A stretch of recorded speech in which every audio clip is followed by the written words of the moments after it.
መፍቻ መጽሐፍ ሊመረቅ ነው። እነሆ ከፊት ግንቦት 22 ቅዳሜ ከ6 ሰዓት ተኩል ጀምሮ ይመረቃል።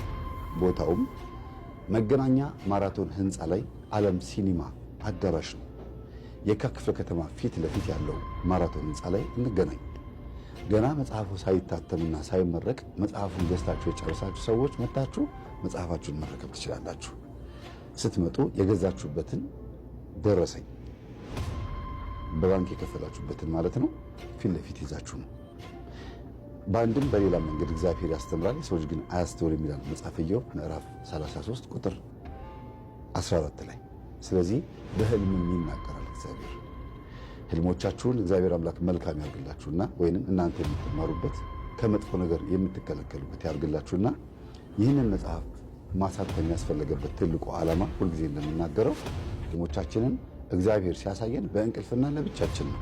ስለዚህ በአደባባይ ህልማችንን ለሰው መናገር ስለሌለብን ይህንን መጽሐፍ የገዛ ሰው ህልም ባየ ቁጥር መጽሐፉን ገልጦ በዛ ላይ ከማንም ጋር ሳይነጋገር ከመጽሐፉ ጋር ብቻ እየተወያየ ህልሙን ለራሱ ይቆጥራል።